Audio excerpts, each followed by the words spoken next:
వాళ్ళు ఇచ్చినటువంటి గ్యారంటీల గురించి మాట్లాడితే, మేము ఇచ్చినటువంటి 6 గ్యారంటీలు అన్నీ కూడా మేము ఖచ్చితంగా చేస్తున్నాము, వీళ్ళే కావాలని కొంతమందిని పెట్టి మీడియా ముఖంగా మాట్లాడిస్తున్నారని కాంగ్రెస్ నాయకులు అంటున్నారు. సరే, మేము మాట్లాడము.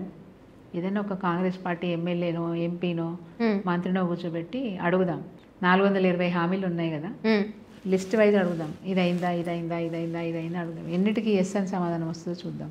ఓకే, కాంగ్రెస్ పార్టీ కార్యకర్త అనట్లే, ఒక మంత్రిని, ప్రభుత్వంలో ఒక మంత్రిని కూర్చోబెట్టి అడుగుదాం. 420 హామీలలో ఎన్ని హామీలు అమలు చేసినారు, ఈ హామీ అయిందా, ఈ హామీ అయిందా, ఈ హామీ అయిందా అని అడుగుదాం. ఏం సమాధానం చెప్తారో మనకు అర్థమవుతుంది. మంత్రి చెప్పాలా, కార్యకర్త కూడా అంటలేదు నేను. ఒక బస్సులో ఉచిత ప్రయాణం అని చెప్తున్నారు.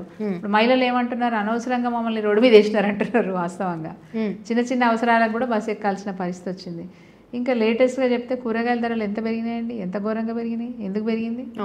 పంట తగ్గింది కాబట్టి, మార్కెట్లోకి కూరగాయలు తక్కువ వస్తున్నాయి కాబట్టి ధరలు విపరీతంగా పెరిగినాయి. పంట ఎందుకు తగ్గింది?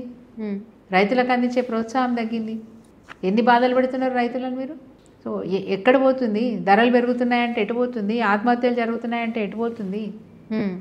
విద్యా ప్రమాణాలు తగ్గిపోయినాయి అంటే ఎటు పోతుంది? తెలంగాణ రాష్ట్రం అధోగతి పాలవుతుంది కదా. రేవంత్ రెడ్డి గారు వచ్చిన తర్వాత రేవంత్ రెడ్డి గారు స్వలాభాలు తప్ప ఇంకేమి చేయడు. వచ్చిన కమిషన్లో సగం రాహుల్ గాంధీకి పంపాలి, సగం ఆయన వాడుకోవాలి.